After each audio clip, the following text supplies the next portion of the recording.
Guys आप लोगों को जैसा मांगा पसंद है बिल्कुल ये वैसा ही है, जहाँ पे हमारा ये मेन लीड है और ये हमारी फीमेल लीड है।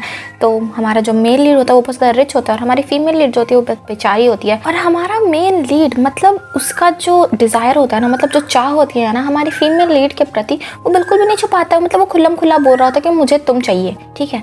और वो कह सकते हो कि वो पूरी तरीके से ऑब्सेस्ड हो चुका होता है। वो लड़की को अपनी प्रॉपर्टी समझ रहा होता है, मतलब इतना ज़्यादा वो उसके साथ पॉजिटिव हो चुका होता है कि वो नहीं सह पा रहा होता है, किसी और का होता वो भी नहीं देख पा रहा होता है, ठीक है। तो चलिए अब इस मांगा को स्टार्ट करते हैं। ये बहुत ज़्यादा इंटरेस्टिंग है और आप में से बहुत सारे लोग मुझे कह रहे हो कि सोन ग्रेव का नया पार्ट लेकर आओ, स्टेप डैड का नया पार्ट लेकर आओ, और बहुत सारे जो मैंने एक्सप्लेन किए मांगा उनका नया पार्ट लेकर आओ।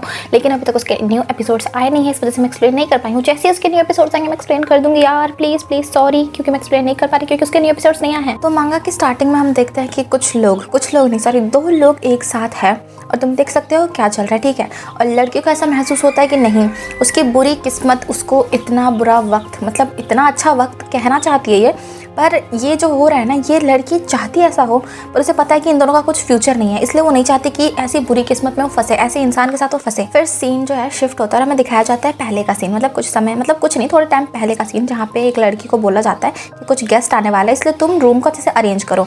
और ये लड़की होती है हमारी यान, ठीक है। ये बहुत ही ज़्यादा भारी सामान को लेकर ना जा रही होती है, तो इसको काम मिला होता है रूम सजाने का, क्योंकि गेस्ट लोग आने वाले होते हैं, तो इसलिए ये भारी सा सामान उठाकर रूम में रख रही होती है, मतलब वो फ्लावर पॉट, और उसके ना पसीने छूट गए होते हैं। और यान जिस जगह को सजा रही होती है वो पहले उसका एक स्टडी रूम हुआ करता था, पर अब उसका जो स्कूलिंग है वो खत्म हो चुका होता है, उसको 9 साल हो चुके होते हैं और वो बहुत ज़्यादा थक गई होती है ना, इसलिए आराम से बैठी होती है, तभी ना उसको आवाज़ें सुनाई दे रही होती है किसी की, मतलब उसी के बारे में बात कर रहे होते हैं। तो बाहर एक लड़का होता है, ये जो पिंक कलर का ड्रेस में है ना, इसका नाम ली होता है, ठीक है। तो ये ली बातें कर रहा होता है यान के बारे में उसके दोस्त से, जो कि अभी अभी उसके पास आया होता है, और वो पूछ रहा होता है अपने दोस्त से कि अच्छा भाई तू कैसा है, तू कहाँ था एंड ऑल ये सब। तो ब्लैक ड्रेस में जो लड़का होता है वो कहता है अरे यार मैं तो बहुत ज़्यादा परेशान हो गया मेरे घर वालों से, इसलिए मैं घर से बाहर आया था, क्योंकि उन्होंने तो मुझे परेशान ही कर दिया शादी के बारे में बोल बोल के। और ये ब्लैक ड्रेस वाला पूछता है पिंक ड्रेस वाले से, यानी कि ली से, कि अच्छा बता तेरा क्या सीन है। ली हराम का पिल्ला जो ये होता है, ठीक है, बहुत ज़्यादा खुश हो जाता है। मैं इसे गाली इसलिए दे रही हूँ क्योंकि ये गाली खाने लायक है, क्योंकि ये हमारी यानी का नाम होता है सिंजी, ठीक है, तो हम इसको सिंजी बोलेंगे। तो सिंजी के बारे में ये ली बकवास बातें कर रहा होता है। ये कह रहा होता है हाँ मेरा तो शादी फिक्स है यार, बट मैं तो सोच रहा हूँ उसे शादी करूँ या ना करूँ, क्योंकि यार देख वो, अब देख मेरे पास तो बहुत सारे ऑप्शन है, पर मैं उससे शादी इसलिए कर रहा हूँ क्योंकि उसकी किस्मत खुल जाएगी ना मेरे से शादी करके। मतलब क्या ही बोलूँ मैं, इसको छोड़ो। और फिलहाल तो मैं उसे डेट कर रहा हूँ, पर शादी की बात हमारे घर पे चल भी रही है। उसका दोस्त कहता है अरे वाह तो उस सिंजी से शादी करने वाला और तुम दोनों डेट कर रहे हो, वो तो बहुत ज़्यादा खूबसूरत थी, उसके पीछे तो कितने सारे लड़के पागल थे, क्या वो अभी भी उतनी ही खूबसूरत है। ये ब्लैक ड्रेस वाला एकदम एक्साइटेड होकर पूछता है। तो फिर जो ली होता है वो कहता है कि अरे यार तो कैसा सवाल पूछ रहा है, हाँ वो अभी भी उतनी खूबसूरत है। फिर एक टेढ़ी सी स्माइल देता है और कहता है हाँ वो खूबसूरत लंगड़ी है तो मुझे चलेगा, ऐसा वो कहता है। और ये सुन के तो वो ना दिल पे खंजर मारने की तरह महसूस होता है हमारी सिंजी को। एक तो ये लौंडा प्यार करता है कि नहीं पता नहीं सिंजी से, और शादी करना चाहता है हमारी सिंजी से, लेकिन अब ये कह रहा है कि वो लंगड़ी है। मतलब तुम पहले तो प्यार कर रहे हो, पर दूसरे को ना कितना, दूसरों के सामने अपने प्यार की बुराई कैसे कर सकते हो। तो सिंजी यहाँ पे जो होती है ना वो ये सब सुन रही होती है, तो बिल्कुल अच्छा नहीं लग रहा होता, इसलिए वो वहाँ से जा रही होती है। तो जब हमारी मैडम जी जा रही होती है तभी उसकी नज़र पड़ती है एक टॉल बड़ी छाती वाले एक लड़के पे, ठीक है। और ये देखकर ना वो थोड़ी सी शॉक हो जाती है कि मतलब ये कौन है, पर वो ज़्यादा ध्यान नहीं देती है और सोचती है कि ये अपना जो कर रहा है करने, तो मुझे क्या है, उसको इग्नोर करके ना वहाँ से जाने लग जाती है, ठीक है। तो लड़कियों हमारे मेन लीड को घूर घूर के देख सकती हो तुम लोग, क्योंकि इसने तुम्हें पागल कर देना है, और अगर इसने पागल नहीं किया ना तो मेरा नाम भूल देना। वैसे तो तुम लोगों को मेरा नाम नहीं पता, पर कोई बात नहीं, हम आगे बढ़ते हैं। तो जो ये ली होता है यही बकवास किए जा रहा होता है अपनी हमारी सूजिन के बारे में। फिर मिस्टर हैंडसम नोटिस करता है कि जो इन लड़कों की बात सुन के सूजिन यहाँ से जा रही है, तो सूजिन से वो पूछता है कि क्या हुआ, तुम्हारा लोअर बॉडी पैरालाइज है क्या। उसने डायरेक्ट लोअर बॉडी पैरालाइज है क्या पूछ लिया। तो फिर हमारी सूजिन कहती है कि नहीं मेरा लोअर बॉडी पैरालाइज नहीं है, बल्कि मेरे एंकल में चोट लगा है। एंकल यानी कि जो पैर का जो ऊपर थोड़ा सा हड्डी टाइप का होता है ना, वो एक्चुअल में उसको चोट लग गई होती है। वो कैसे लगी होगी तुम बाद में जानोगे। और यहाँ पे हमारा मिस्टर हैंडसम बिल्कुल ही, मतलब तुम समझ सकते हो उसकी आंखों से कि उसकी नजरें किधर जा रही है, ठीक है। वो बिल्कुल ही पागल हो चुका है हमारी सूजिन को देखकर, और वो बिल्कुल ही लट्टू फट्टू, मतलब सब कुछ हो चुका होता है, वो अपना दिल सब कुछ दे बैठा होता है। पर यहाँ से हमारी सूजिन चली जाती है हमारे मिस्टर हैंडसम को इग्नोर करके, और सूजिन बहुत जल्दी जल्दी में चल रही होती है, तो मैडम जी गिर गई होती है और यहाँ पे हमारे मिस्टर हैंडसम पकड़ लेते हैं हमारी सुजिन को। और मैं तुम लड़कियों को पहले ही वार्निंग दे देती हूँ, तुम्हारी लाइफ में कोई मिस्टर हैंडसम आके और तुम उसकी गोदी में गिरने वाला सीन नहीं होने वाला है, इसलिए इमेजिनेशन वाली दुनिया से थोड़ा बाहर निकलो और रियल दुनिया में कदम रखो लड़कियों। लेकिन अभी हम डूबेंगे इमेजिनेशन में ही। फिर सुजिन जो होती है ना, थोड़ा सा हाथ झटक देती है और पीछे हट जाती है और सॉरी के रूप में नीचे बाव करती है और थैंक यू भी बोलती है कि आपने मेरी मदद की। फिर हमारी सुजिन मैडम वहाँ से फुर हो जाती है, ठीक है। उसके बाद सिंजी एक रूम के बाहर जाती है और रूम के अंदर घुसने से पहले वो कहती है कि मैं अंदर आ रही हूँ, ऐसा बोल के अंदर जाती है। और अंदर होती है उसी की ग्रैंड माँ, ठीक है, सिंजी की ग्रैंड माँ होती है और उन दोनों को वो ग्रीट करती है कि हेलो मैं अंदर आ रही हूँ बोल के वो अंदर आ जाती है, ठीक है। और जो मिस्टर हैंडसम की माँ होती है वो बिल्कुल ही इंप्रेस हो जाती है कि वाह कितनी ज़्यादा खूबसूरत लड़की है। उसके बाद मिस्टर हैंडसम की मॉम जो होती है ना, वो गुस्सा में पड़ जाती है। उसके बाद चाय नीचे पटकती है और कहती है कि क्या यही वो लड़की है जिसके बारे में तुम बात कर रही थी? तो जो ग्रैंड माँ होती है कहती है नहीं मैं इसके बारे में बात नहीं करी थी, ये तो दूसरी बेटी है, मैं पहली बेटी की बात करी थी। उसके बाद मॉम कहती है कि अच्छा, लेकिन मुझे समझ नहीं आ रहा कि आखिरकार कोई लड़की इतनी खूबसूरत कैसे हो सकती है। मतलब यार इसी लड़की को देख लो, मतलब खुद को ही देख लो मॉम, तुम भी तो खूबसूरत हो, लेकिन हमारी सिंजी से ज्यादा नहीं, घमंड में नहीं आना है ना। मॉम का एक्सप्रेशन तो भाई कोई ना समझ पाए। उसके बाद ग्रैंड माँ वहाँ पे हंसते हंसते कहती है हाँ लेकिन हाँ खूबसूरत तो है। लेकिन फिर इसकी दादी माँ ना पीछे देखती है सिंजी पे और सिंजी भी ना मना करने लग जाती है, नहीं मैं उतनी भी खूबसूरत नहीं हूँ। और फिर सिंजी मन में सोच रही होती है हाँ समझ में आ रहा है, चाय भी मतलब चाय सर्व हो चुकी है और दादी माँ का शक्ल भी ऐसा है जैसे कि वो चाहती है कि मतलब गेस्ट को पता ना चले कि मेरे पैर में चोट है जिस वजह से मैं लंगड़ी हूँ। लंगड़ी तो नहीं है लेकिन ऐसा टेढ़ा मेढ़ा चलती है, मतलब यार पैरों में वो ठीक से नहीं चल पाती है, ठीक है, यही बात है। उसके बाद ना सिंजी वहाँ से जाने लग जाती है और वो ना चाहते हुए भी थोड़ा सा टेढ़ा मेढ़ा ही चल रही होती है और उससे ना बहुत ज़्यादा बुरा लग रहा होता है और ये एक सिंजी की गलती नहीं होती है। और सिंजी वहाँ से जाने लग जाती है तो मॉम और दादी माँ की बातें हमें सुनाई देती है, जहाँ पे मॉम कह रही होती है कि मुझे एक अच्छी डॉक्टर के बारे में पता है, मैं उनसे मिलवा देती हूँ।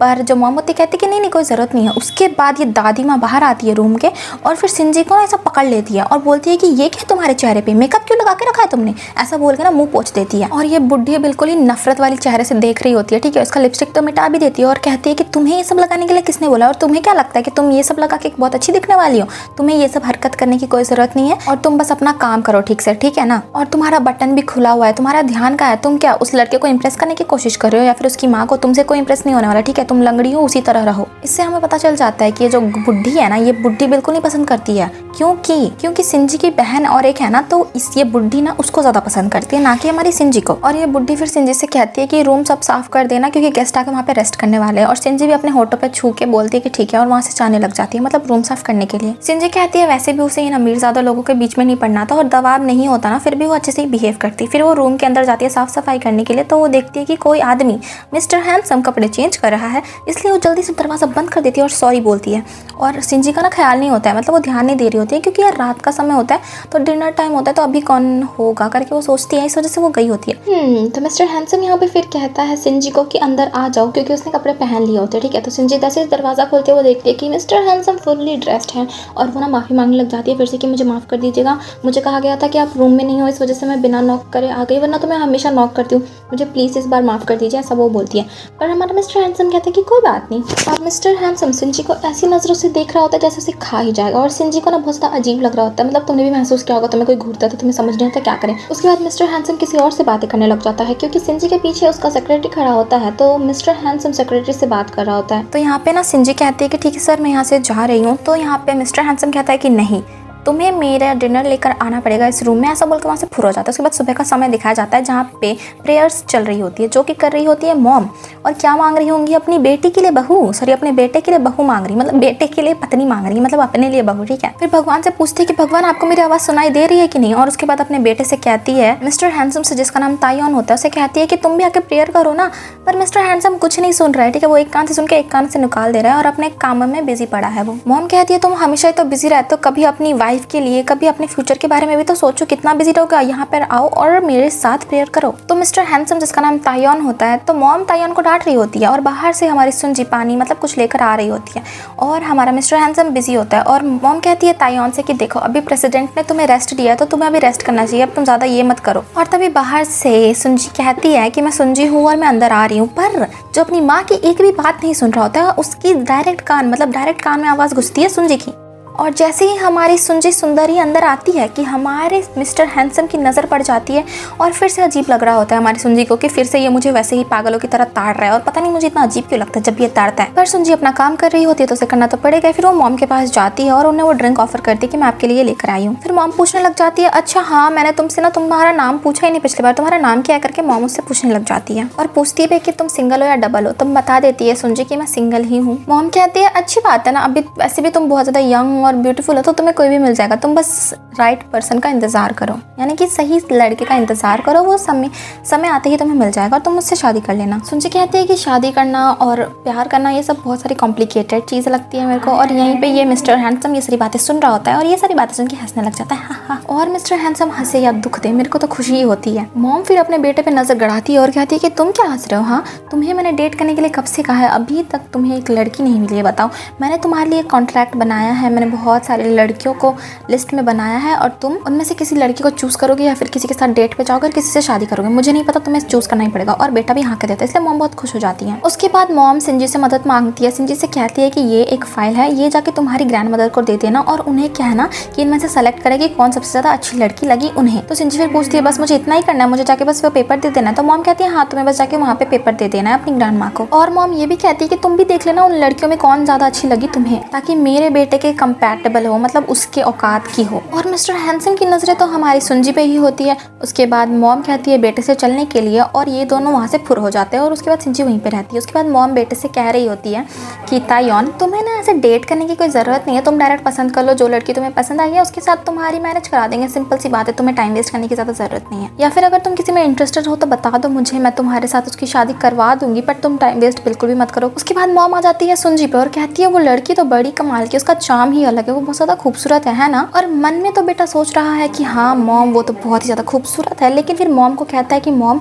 मुझे लगता है आप बहुत ज़्यादा थक गई हो तो आपको जाके ना आराम करना चाहिए। लाइक बंदे ने टॉपिक ही चेंज कर दिया और मिस्टर हैंडसम कहता है मॉम से कि मॉम आप जाइए, आप रेस्ट कीजिए, मुझे भी कुछ काम है, मैं चलता हूँ। बोल के मिस्टर हैंडसम भी यहाँ से फुर हो जाता है। फिर लौंडा अकेले में जाके सोच रहा होता है हमारी सुजन के बारे में, सोच रहा होता है हाँ अगर मैं उसे सच में पसंद करता तो मेरे लिए कोई बड़ी बात नहीं है उसे पटाना, मैं तो उसे आराम से सेड्यूस कर सकता हूँ, पर मैं उसे सेड्यूस करूंगा तो उसे ऐसा लग सकता है कि मैं बहुत ही बड़ा कमीना लड़का हूँ और मैं ये सब चीज़ों में नहीं पड़ना चाहता। और यहाँ पे हम देखते हैं सुजिन को जो कि बहुत सारा कपड़ा लेकर जा रही होती है, बहुत ही ज़्यादा भारी बास्केट होता है वो, ठीक है, क्योंकि उसने बुड्ढी को वो पेपर दे दिया होता है वो डॉक्यूमेंट, उसके बाद बस उसको साफ सफाई वाला काम ही रहता है। तो वो जो कपड़े धोई होती है वो लेकर जा रही होती है मिस्टर हैंडसम के रूम में और ताइवान के कमरे के अंदर घुसने से पहले वो नॉक नॉक करती है पर अंदर से कोई आवाज़ नहीं आती, तो वो ना गेट खोल के अंदर चली जाती है और सोचती है वाह मेरी किस्मत तो बहुत अच्छी बात है वो यहाँ पे नहीं है, वरना तो मुझे इस तरीके से वो घूरता जैसे मुझे खा ही जाता है। और वो देखती है कि डिनर टेबल पे ना खाना रखा हुआ है जो पिछले रात उसने मंगवाया था, उससे ऑर्डर किया था ना कि डिनर लेकर आओ। हाँ फिर सुंजी सोचती है कि हाँ ऐसे अमीरजादों के लिए कोई बड़ी बात नहीं होगी लोगों को ऑर्डर देना। और सोच रही होती है जब मैंने इसे पहली बार देखा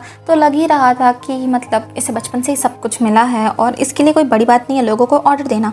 तो फिर सारा खाना वहाँ से हटा रही होती है सुंजी और सोच रही होती है और ये मुझे किस तरीके से देख रहा था, वो भी अपनी माँ के सामने, और उसने छुपाने की भी कोशिश नहीं की। और फिर सुंजी सोचती है हाँ वैसे ये सब चीज़ें कोई मायने नहीं रखती है, पर उसका घूरना सुंजी को बहुत ही ज़्यादा अजीब लग रहा होता है और सोच रही होती है सुंजी हाँ वैसे भी थोड़े टाइम के लिए वो मुझे घूरेगा, उसके बाद तो वो चला ही जाएगा यहाँ से, क्योंकि उसकी शादी वैसे भी फिक्स होने वाली है, क्योंकि उसकी मॉम ने तो डेट्स ऑलरेडी अरेंज करके रखे हैं। और फिर रूम की साफ सफाई कर रही होती है सुंजी, तभी उसकी नज़र पड़ती है एक डब्बे पे, तो उसे याद आता है कि मिस चोई ने बताया था कि ये सारे सामान का यूज़ करते हैं ये लोग ताकि वो खुद को सेटिस्फाई कर सके। ठीक है तुम लोग समझ जाओ कि मैं कुछ ज़्यादा डिटेल में बोल नहीं सकती। ये देखकर ना सुंजी को बहुत ज़्यादा अजीब लगता है और वो उसे एक प्लास्टिक के कवर में रख देती है और सोच रही होती कि क्या उस लड़के को बिल्कुल भी अजीब नहीं लगता, बल्कि बगल वाले कमरे में उसकी माँ रहती है और ये सब ये करता है, छी यार ऐसा बोल के ना वो खुद ही शर्मा रही होती है। ठीक है और ताइवान जो बॉस होता है, जो डायरेक्टर होता है, वो देखता है उसका असिस्टेंट बाहर खड़ा है तो पूछते हैं कि तुम यहाँ पर क्या कर रहे हो। उसके बाद असिस्टेंट कॉफ़ी देता है बॉस को और कहता है बॉस मैं तुम्हारे मतलब आपके लिए कॉफ़ी लेकर आया था। उसके बाद बॉस उस कॉफ़ी को ले लेता है और वो कॉफ़ी पीता नहीं है कि तभी उन दोनों को ना नज़र पड़ती है कि उस कमरे से, यानी कि ताइवान के कमरे से बाहर आती है सुजिन और सुजिन बाहर आके देखती है कि यहाँ पे ताइवान भी है और सेक्रेटरी भी है। तो सेक्रेटरी आके ना ग्रीट करने लग जाता है कि हेलो मैडम मेरी किस्मत बहुत अच्छी है क्योंकि मैं आपसे मिला और ऐसी मतलब अच्छे से बातें कर रहा हूँ। तो बहुत ज़्यादा फ्रेंडली होता है हमारा सेक्रेटरी। और यहाँ पे मिस्टर हैंडसम, जिसकी नज़र नहीं हटती है सूजिन से, वो उसी को घूरे जा रहा होता है और उसको बुलाता है और उसको ना कॉफ़ी देता है। और सूजिन जो पहले से ही डरी होती है वो ना उस डब्बे को याद करके और ज़्यादा डर जाती है और सोचती है कि कितना बेशरम इंसान है, इसको बिल्कुल भी शर्म नहीं है। ऐसा बोल के मतलब ऐसा सोच के वो ना ग्रीट करती है कि सॉरी और थैंक यू, और कहती है कि मैं जाती हूँ। मतलब वो बहुत ज़्यादा हड़बड़ा के वहाँ से भाग जाती है। और मिस्टर हैंडसम सोच रहा होता है पिछले बार तो ये थोड़ी सी चुप थी, पर इस बार तो ये बिल्कुल भी बात ही नहीं करना चाहती। मैंने ऐसा क्या कर दिया जिस वजह से ये इतना डर गई। और फिर सेक्रेटरी की दी हुई कॉफ़ी को वो पीने लग जाता है। फिर ताइवान रूम के अंदर घुसता है और फिर उस डब्बे को देख के ना उसे सब कुछ समझ आ जाता है। वो टेढ़ी से मुस्कान देता है और सोचता है अच्छा तो ये रीज़न है कि वो लड़की डर गई। और फिर सेक्रेटरी से पूछता है कि ये क्या कर रहा है मेरे कमरे में। तो सेक्रेटरी कहता है अरे ये तो आपकी मॉम ने। फिर पूछता है कि आप किस बारे में बात कर रहे हो। उसके बाद बॉस जो हमारा ताइवान होता है वो कहता है कि मैं इसके बारे में बात कर रहा हूँ, इस पैकेट के बारे में। ये तुम लेकर आए हो, तुम अच्छी क्वालिटी का लेके आ सकते थे ना, भले ये मेरी मॉम ने मंगवाया होता। फिर सेक्रेटरी कहता है मुझे माफ़ कर दीजिएगा अगर आपको ये पसंद नहीं आया, पर मुझे यही मिला तो मैं यही लेकर आ गया। उसके बाद हमारा ताइवान सोचता है कि अच्छी बात है, चलो अब तो मेरे को पता है कि उस लड़की को क्या हुआ था, क्यों मुझसे डर रही थी। सेक्रेटरी फिर पूछता है कि डायरेक्टर कोई बात हो गई क्या। तो फिर डायरेक्टर कहता है नहीं, मुझे वो लगता है कि वो लड़की कुछ ज़्यादा ही सेंसिटिव है। फिर डायरेक्टर सोचता है कि क्या उस लड़की के बारे में बॉस क्यों सोच रहा है। और बॉस यहाँ पे बोल दो तो पगलू हो चुका है, प्यार में पगलू हो चुका है, या फिर पता नहीं मैं कैसे बोल नहीं सकती। और यहाँ पे सेक्रेटरी शॉक हो जाता है और सेक्रेटरी पूछता है बॉस से कि बॉस आप ठीक तो है ना, क्या सच में आपको वो लड़की पसंद आ गई। वो लड़की मतलब सेक्रेटरी का मतलब ये नहीं था कि बॉस उससे प्यार नहीं कर सकते। एक्चुअली में प्रॉब्लम ये थी क्योंकि बॉस की बहुत हाई पोजीशन है और वो लड़की मामूली सी है, तो उनकी मॉम कभी एक्सेप्ट नहीं करेगी। पर बॉस ये सब के बारे में नहीं सोच रहा था, बॉस सोच रहा था अपने कज़न जुन के बारे में। जो ताइमून कंपनी होती है ना, उसमें उसके कज़न जुन ने ना 8 करोड़ का ना नुकसान किया होता है, ठीक है, करप्शन किया होता है, और वो एक्सपोज करना चाहता था। लेकिन जो प्रेसिडेंट है, जो ग्रैंडपा है ना, वो बीच में आके ना बचा लेते हैं उस जुन को। लेकिन हमारा ताई छोड़ने वाला नहीं है उस जुन को या फिर उस प्रेसिडेंट को। वो सोचता है कि मुझे कुछ ना कुछ तो करना ही पड़ेगा, ऐसे तो मैं नहीं जाने देने वाला अपनी ताई मून कंपनी को। उसके बाद सेक्रेटरी बताता है कि 2 हफ्ते बाद एक मीटिंग अरेंज की गई है इस बारे में ही बात करने के लिए। और उसके बाद ताइवान खड़ा होता है और सोचता है कि चलो लगता है प्रेसिडेंट को मैं समझा सकता हूँ, शायद वो इस बार समझ जाए कि मैं क्या करने की कोशिश कर रहा हूँ और मैं हमारी कंपनी को बचाने की कोशिश कर रहा हूँ उस जुन से जिसने करप्शन किया है हमारी कंपनी में। उसके बाद हमें दिखाया जाता है बाद का टाइम जहाँ पे हमारी सूजिन होती है जिसने सारा काम कर लिया होता है और सोच रही होती है कि वो बहुत ही ज़्यादा रूड थी मिस्टर हैंडसम के साथ और उसे ना मिस्टर हैंडसम की कॉफ़ी एक्सेप्ट कर लेनी चाहिए थी।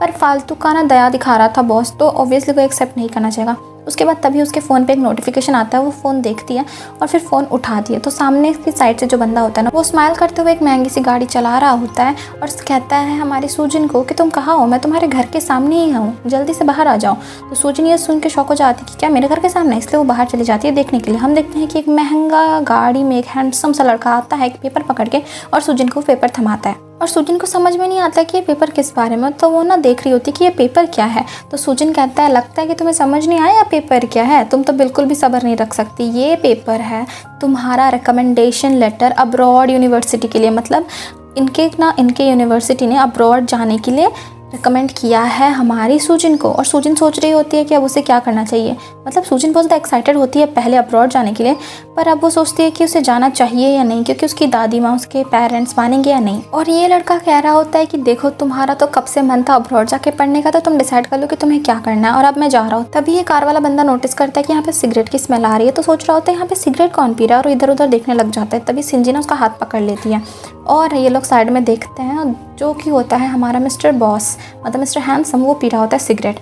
और तभी सुंजी देखती है कि बॉस यहाँ पर है, इसलिए वो जल्दी जल्दी से ना अपने दोस्त को यहाँ से भगाने लग जाती है। दोस्त है या फिर क्या है तुम बाद में जानोगे। वो इसका हाथ पकड़ती है और कहती है कि हमें गाड़ी में बात करना चाहिए, चलो चलते हैं। पर ये लड़का कहता है कि मुझे तो और कुछ बोलना ही नहीं है। वो लड़की कहती है, सूजिन कहती है कि चलो तुम कार में जाओ और हम बाद में बात करेंगे, ठीक है। फिर ये कार वाला बंदा ओके बोल के कार में बैठ जाता है और जाने से पहले सूजिन का नाम लेता है और कहता है आई लव यू, मैं तुमसे बहुत ज़्यादा प्यार करता हूँ, ऐसा बोल के ना दिल दिखाता है और फिर कार में यहाँ से फुर हो जाता है। और सूजिन दूसरी तरफ सोच रही होती है पक्का बॉस ने देखा होगा हमें बच्चों की तरह लड़ते हुए, और सोच ही रही होती है ये सब और देखती है कि उसका जो बॉस है ना वो तो इधर देख ही नहीं रहा होता है, वो तो मुंह मोड़ के जा ही रहा होता है। और सुंजी सोच रही होती है हमेशा एम्बैरेसिंग मोमेंट पे ही इसका सामना करना पड़ जाता है। उसके बाद वो अपने कमरे में आ जाती है और कमरे में आने के बाद सोच रही होती है हाँ क्या ही फ़र्क पड़ता है, वैसे भी ये कुछ टाइम बाद चले ही जाने वाला है, इसके लिए मैं कोई भी मायने नहीं रखती हूँ वैसे भी। उसके बाद सुंजी अपने कमरे में बैठ जाती है और सोच रही होती है उसी लेटर के बारे में जो एक्सेप्टेंस लेटर उसे मिला था, अब्रॉड जाना चाहती है या नहीं, उसे बस हाँ हाँ या ना कहना था। मतलब 4 साल पहले ना उसने फ़ाइन आर्ट्स की पढ़ाई की थी और वो उसका सपना था कि उसे अब्रॉड जाके पढ़ाई करनी है फ़ाइन आर्ट्स के ऊपर, पर उसने उसका सपना छोड़ दिया था। पर कहीं ना कहीं उसके दिल के अंदर ये बात थी, वो ना इस घर से जाना चाहती थी क्योंकि वो अपनी दादी माँ के साथ देखा ना इसकी दादी माँ से कैसे ट्रीट करती है, तो ये अपनी दादी माँ के साथ नहीं रहना चाहती थी और उसकी फैमिली भी इसे पसंद नहीं करती। और तभी ना गेट पे नॉक नॉक होता है, तो बाहर ना एक अंकल आए हुए थे, मतलब सूजिन के अंकल। और सूजिन के अंकल कहते हैं कि तुम अंदर हो क्या, तुम थोड़ी देर के लिए बाहर आ सकते हो, मुझे तुमसे कुछ बात करनी है। सूजिन भी बाहर आ जाती है और सूजिन जैसी बाहर आती है देखती कि उसके अंकल बहुत अच्छे से कपड़े पहन कर आए होते हैं। तो सूजिन उनसे पूछती कि क्या आप डेट पर गए थे, तो अंकल बताते कि हाँ मैं डेट पर गया था और आते समय मैं तुम्हारे लिए हॉट डॉग लेकर आया हूँ, और अभी डिनर टाइम है तो मुझे पता है कि तुमने खाना नहीं खाया होगा, इसलिए मैं तुम्हारा फेवरेट हॉट डॉग मैं तुम्हारे लिए लेकर आया हूँ, ये लो खा लो, जल्दी जल्दी खा लो क्योंकि गर्म है। तो सूजिन भी खाने लग जाती है हॉट डॉग। फिर अंकल बातें करने लग जाते हैं ताइवान की कंपनी के बारे में और कह रहे होते हैं उनकी कंपनी तो बहुत ज़्यादा स्ट्रांग है और उनकी फैमिली भी बहुत ज़्यादा स्ट्रांग है, पर क्योंकि कल उनके बेटे की मौत हुई थी इसलिए कल वो लोग फ्यूनरल ये करने वाले हैं। और इसलिए मतलब पिछले साल उनके बड़े बेटे की मौत हो गई थी, पर इस साल मतलब जैसे कि फ्यूनरल तुम लोग ये करते होगे ना, याद करते होगे, तो वैसे ही कल उनका सेरेमनी है याद करने का, तो इसलिए इन लोगों को बहुत ज़्यादा काम होगा। अंकल कह रहे थे अरे यार हमें तो बहुत ज़्यादा काम करना पड़ेगा, पर सूजिन कहीं ना कहीं खुश होती है, सोच रही होती है अच्छी बात है काम करना पड़ेगा। सूजिन सोचती है कि चलो ठीक है, एटलीस्ट मुझे कल उसका सामना तो नहीं करना पड़ेगा। अंकल फिर बता रहे होते हैं ताइवान के बारे में कि ताइवान के जब बड़े भाई की डेथ हुई थी तो उसने पहाड़ चढ़ के, मतलब जब फ्यूनरल वाला सीन था उनका पहाड़ों पे हो रहा था, तो वहाँ पे उसका एक बार भी एक्सप्रेशन चेंज नहीं हुआ था। और भले ही वो बहुत ज़्यादा पावरफुल फैमिली है, पर जैसे ही उनके बड़े बेटे की डेथ हो गई थी उनका पूरा फैमिली कोलैप्स हो चुका था और सब लोग बहुत ही ज़्यादा परेशान थे, कोई भी ठीक नहीं था, सबकी मेंटली मतलब सब मेंटली अनस्टेबल हो चुके होते हैं। और मिस्टर हैंडसम ने तब उस फ्यूनरल के टाइम में हमारी सूजिन को देखा था, लेकिन सूजिन ने नहीं देखा था क्योंकि जो हमारा मिस्टर हैंडसम है वो गाड़ी के अंदर बैठा था, इस वजह से नहीं देख पाई थी सूजिन। सूजिन नहीं जानती है ताइवान को, लेकिन ताइवान जानता है हमारी सूजिन को, समझ रहे हो। और तुम लोगों को क्या लगता है कि ताइवान हमारी सूजिन का पीछा करते करते यहाँ पे आया या फिर उसकी किस्मत ने इसे वापस मिला दिया? वैसे तो ताइवान बहुत ज़्यादा पसंद करता है सूजिन को और उसकी ब्यूटी से वो बहुत ज़्यादा पागल हो चुका है। अब आगे देखना है कि ये दोनों कैसे मिलते हैं।